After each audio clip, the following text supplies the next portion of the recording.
بسم اللہ الرحمن الرحیم۔ السلام علیکم ورحمۃ اللہ وبرکاتہ۔ خواتین کے اعتکاف کے فضائل اور چند اہم مسائل۔ فضائل اعتکاف۔ حضرت عبداللہ بن عباس رضی اللہ تعالیٰ عنہما سے روایت ہے کہ رسول اللہ صلی اللہ علیہ وسلم نے فرمایا، جو شخص اللہ کی رضا کے لیے ایک دن کا نفلی اعتکاف کرتا ہے تو اللہ تعالیٰ اس کے اور جہنم کے درمیان 3 خندقوں کو آڑ بنا دیں گے۔ ایک خندق کی مسافت آسمان و زمین کی درمیانی مسافت سے بھی زیادہ چوڑی ہے۔ سبحان اللہ۔ ایک دن نفلی اعتکاف کی یہ فضیلت ہے تو رمضان کے آخری عشرے کے سنت اعتکاف کی کیا فضیلت ہوگی۔ خوش قسمت ہیں وہ لوگ جو رمضان کی مبارک گھڑیوں میں اعتکاف کرتے ہیں اور مذکورہ فضیلت کے مستحق قرار پاتے ہیں۔ مسائل اعتکاف۔ مسنون اعتکاف کا وقت کب سے شروع ہوتا ہے؟ 20 رمضان کو سورج غروب ہوتے ہی مسنون اعتکاف کا وقت شروع ہو جاتا ہے۔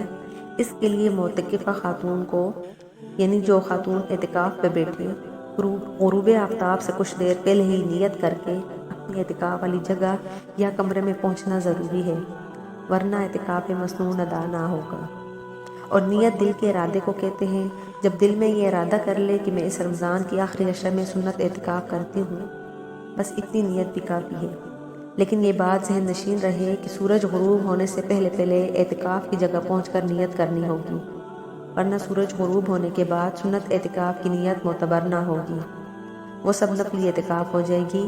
اور نفلی اعتکاف جس وقت چاہے ختم کر سکتی ہے، اس میں وقت کی پابندی نہیں۔ عورت کا اعتکاف گھر کی مخصوص جگہ میں۔ مرد مسجد میں، جبکہ عورت اس مخصوص جگہ جو اس نے اپنے گھر میں نماز کے لیے مختص کر رکھی ہے وہاں اعتکاف پر بیٹھے گی۔ اگر کوئی جگہ نماز کے لیے مختص نہ ہو تو پہلے ایک جگہ مختص کرنا ضروری ہے، ورنہ اس کے بغیر اعتکاف میں عورت کے لیے بیٹھنا جائز نہیں۔ اگر پورا کمرہ اعتکاف کے لیے مختص ہے تو اس میں اعتکاف درست ہے، اور اگر کمرہ اعتکاف کے لیے مختص نہیں تو پہلے پورے کمرے کو اعتکاف کے لیے مختص کریں، تب اس میں اعتکاف درست ہوگا۔ پھر اسی کمرے کے اندر پردہ لگا کر اس جگہ میں عبادت کرنا بھی درست ہے۔ تاہم جب پورے کمرے میں پہلے سے اعتکاف کی نیت کی ہو تو پردہ لگانے کی ضرورت نہیں رہتی، البتہ لگانا بھی منع نہیں۔ عورت کا اعتکاف میں بیٹھنے کا کمرہ کتنا بڑا ہونا چاہیے؟ بہتر یہ ہے کہ عورت جس کمرے میں اعتکاف کر رہی ہے وہ کمرہ چھوٹا ہو، 7 سے 8 فٹ کی جگہ ہو، تاکہ عبادت میں یکسوئی رہے۔ البتہ اگر کوئی عورت نارمل کمرے میں، جو کہ رہائشی کمرہ ہوتا ہے، اس میں اعتکاف کے لیے بیٹھ رہی ہے تو اس کی بھی گنجائش ہے۔ تاہم اس صورت میں عبادت میں یکسوئی کا خیال کرنا چاہیے تاکہ اعتکاف کا مقصد مکمل طور پر حاصل ہو۔ اعتکاف کے لیے شوہر کی اجازت۔ شادی شدہ خاتون کو اپنے شوہر کی اجازت سے اعتکاف کرنا ہوگا۔ پھر جب شوہر ایک مرتبہ اجازت دے دے تو اب منع کرنے کا اس کو حق نہیں ہے۔ غیر شادی شدہ خاتون کو اگر والدین اپنی خدمت کی وجہ سے منع کریں، جبکہ وہ خدمت کے محتاج بھی ہوں، تو پھر ایسی خاتون اعتکاف نہ کرے، بلکہ والدین کا کہنا مان لے، اور اس میں ان کو اعتکاف سے بھی زیادہ اجر ملے گا۔ اعتکاف میں گھر کے کام کاج کرنا۔ اکثر خواتین کو گھر کے کام کاج کی دیکھ بھال کرنی پڑتی ہے یا گھر کے کام کاج خود کرنے پڑتے ہیں، تو اعتکاف کی حالت میں اسی اعتکاف کی جگہ میں رہتے ہوئے گھر کے کام کاج ایک خاص حد تک کر سکتی ہے، لیکن ایسا بھی درست نہیں کہ اکثر اوقات اعتکاف کی جگہ پر گھر کے کام کاج میں گزارے۔ کھانا پکانا۔ اگر کوئی کھانا پکانے والی دوسری خاتون نہ ہو تو مجبوراً اعتکاف کی جگہ میں رہتے ہوئے کھانا پکا سکتی ہے، اعتکاف کی جگہ سے نکل کر نہیں پکا سکتی۔ سحری افطاری سب کے ساتھ کرنا۔ عورت اپنے گھر والوں کے لیے اعتکاف کی جگہ سے نکل کر سحری وغیرہ نہیں بنا سکتی، اور نہ ہی باہر نکل کر گھر والوں کے ساتھ سحری افطاری کر سکتی ہے، اس سے اعتکاف ٹوٹ جاتا ہے۔ البتہ اعتکاف کی جگہ میں سب گھر والے آ کر سحری افطاری کر سکتے ہیں۔ انسانی ضرورت کے لیے اعتکاف کی جگہ سے باہر نکلنا۔ اعتکاف سے صرف طبی حاجات کے لیے نکل سکتی ہے۔ طبی حاجات جیسے پیشاب پخانا یا فرض غسل، مثلا کسی کو خواب میں احتلام ہو جائے تو اس کے لیے نکلنا جائز ہے۔ سب سے بہترین بات یہی ہے کہ ایسے کمرے میں عورت اعتکاف کرے جہاں اٹیچ باتھ روم بھی ہو، تاہم جب یہ سہولت میسر نہیں ہے تو کسی بھی کمرے میں بیٹھ سکتی ہے۔ نفلی وضو یا غسل کے لیے نکلنا۔ نفلی وضو یعنی وضو کے ہوتے ہوئے تازہ وضو کرنا، یا فرض غسل کے علاوہ غسل یعنی سنت غسل جیسے جمعہ کی نماز کا غسل کے لیے نکلنا جائز نہیں ہے۔ جیسے ہی نکل کر غسل خانے سے واش روم جائے گی، اعتکاف ٹوٹ جائے گا۔ ہاں البتہ اگر وضو نہیں ہے اور نفلی عبادت جیسے تلاوت نوافل وغیرہ کے لیے وضو کرنا چاہتی ہے تو اس کے لیے نکل سکتی ہے۔ گرمی لگنے کی صورت میں ٹھنڈک کے لیے غسل کرنا۔ اگر اعتکاف کی جگہ کے اندر نہانے کا انتظام ہو سکتا ہے تو اعتکاف کی جگہ میں نہا سکتی ہے۔ اگر وہاں پانی گرتا ہو تو بھی کوئی حرج نہیں، کیونکہ عورت کے اعتکاف کی جگہ حقیقی مسجد نہیں، بصورت دیگر واش روم جا کر نہانے سے اعتکاف ٹوٹ جائے گا۔ تاہم اس میں یہ صورت ہو سکتی ہے کہ اگر عورت وضو کے لیے یا قضائے حاجت کے لیے واش روم جائے تو وہیں اپنے اوپر جلدی جلدی میں پانی بہا کر نہا لے، لیکن زیادہ وقت لگانا درست نہیں۔ جتنی دیر وضو میں لگتی ہے اتنی دیر میں نہا کر فارغ ہو کر جلدی نکلنے کی کوشش کرے۔ ہاتھ دھونے کے لیے کمرے سے واش روم کی طرف جانا۔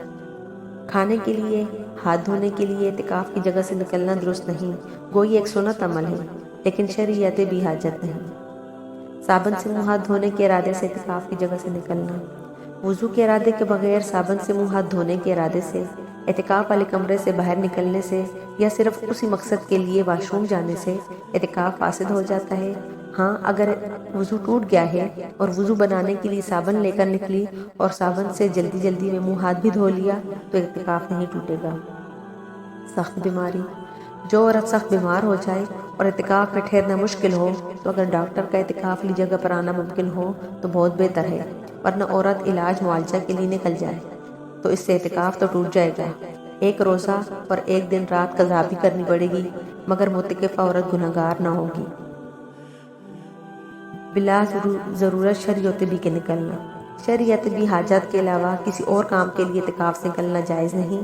اگر شرعی طبی حاجت نہیں پھر بھی اعتکاف سے نکل گئی تو جان بوجھ کر نکلی ہو یا بھول کر، ایک گھڑی کے لیے نکلی یا ایک گھنٹے کے لیے، سنت اعتکاف ختم ہو گیا اور وہ نفلی اعتکاف بن گیا۔ ایسی صورت میں ایک دن اعتکاف کی قضا روزہ سمیت کرنی چاہیے۔ قضاء اعتکاف کا طریقہ یہ ہے۔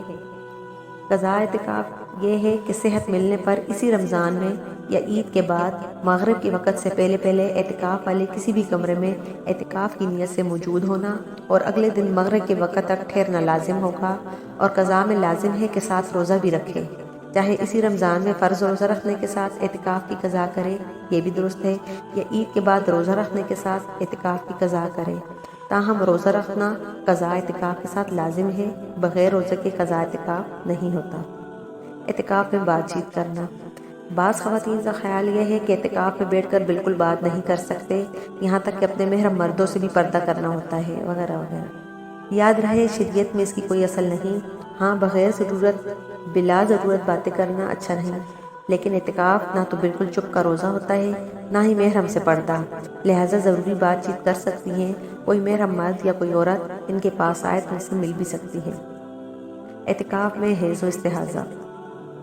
اگر عورت حالت استحاضہ میں ہو تو اعتکاف کر سکتی ہے، البتہ حالت حیض و نفاس میں اعتکاف درست نہیں، کیونکہ حیض و نفاس سے پاک ہونا ہر طرح کے اعتکاف کے لیے لازم ہے۔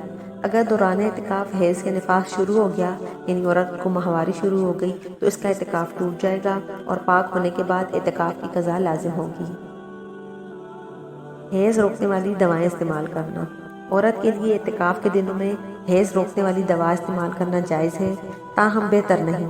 البتہ لازمی طور پر دوا استعمال کرنے کا ارادہ ہو تو ڈاکٹر کی تجویز کے بعد استعمال کریں تاکہ صحت پر برا اثر نہ پڑے۔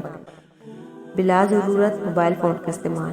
اعتکاف میں بلا ضرورت موبائل فون کا استعمال مناسب نہیں، لہٰذا اس سے احتراز کرنا چاہیے۔ تاہم وقت دیکھنے کے لیے یا خاص دینی لٹریچر یا بیانات سننا یا دینی مسائل موبائل میں پڑھنے کے لیے استعمال کرنے میں کوئی حرج نہیں، تاہم پھر بھی کثرت استعمال سے اجتناب بہتر ہے۔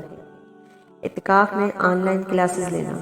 اعتکاف میں دینی تعلیم سیکھنے سکھانے کے لیے آن لائن پڑھانے کے لیے کلاس لینا جائز ہے، اور اگر آن لائن پڑھائی دینی تعلیم کی نہ ہو بلکہ عصری دنیاوی تعلیم کی کلاس ہو تو پھر کوشش کرنی چاہیے کلاس سے چھٹی لیں، لیکن اگر چھٹی ملنا مشکل ہو یا کورس جانے کا خطرہ ہو اور اسے دوبارہ پڑھنے اور کور کرنے میں مشکلات درپیش ہوں تو پھر آن لائن کلاس لینے میں بقدر ضرورت گنجائش ہوگی، لیکن اعتکاف کے اکثر اوقات میں انہی کلاسز میں مصروف رہنا یہ بالکل بھی مناسب نہیں ہوگا۔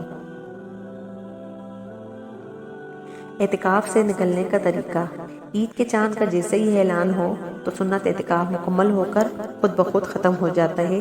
اس کے ختم کرنے کے لیے کوئی بھی مخصوص عمل نہیں۔ بعض غیر ضروری رسومات۔ بعض لوگ اعتکاف کے اختتام پر معتکف مرد یا معتکفہ خاتون کو مبارکباد دینا لازم سمجھتے ہیں اور اسی رات ان کے گھر میں یا اپنے گھر میں بلا کر دعوت طعام وغیرہ کا پروگرام بھی لازم سمجھا جاتا ہے، جس کے نہ ہونے کی وجہ سے بات ناراضگی کی طرف بڑھ جاتی ہے۔ یہ سب محض ایک رسم ہے، اس سے اجتناب کرنا چاہیے۔ اعتکاف کی کوئی مخصوص دعا۔ اعتکاف کی کوئی مخصوص دعا نہیں، البتہ نبی کریم صلی اللہ علیہ وسلم نے رمضان المبارک کے آخری عشرے میں یہ دعا مانگنے کی زیادہ ترغیب فرمائی ہے۔ حضرت عائشہ سے روایت ہے کہ میں نے نبی کریم صلی اللہ علیہ وسلم سے دریافت کیا کہ اگر مجھے لیلۃ القدر کا پتہ چل جائے تو میں اس رات کیا کہوں؟ تو آپ صلی اللہ علیہ وسلم نے ارشاد فرمایا، آپ یہ کہو، اللہم انک عفو تحب العفو فاعف عنی۔ امید ہے آپ کو میری یہ ویڈیو پسند آئی ہوگی۔ اگر آپ کو میری یہ ویڈیو پسند آئی ہے تو پلیز اسے لائک کیجئے اور اپنے دوستوں کے ساتھ شیئر کیجئے، اور آپ نے اگر ابھی تک میرے چینل کو سبسکرائب نہیں کیا تو پلیز میرے چینل کو سبسکرائب کیجئے۔ اللہ حافظ۔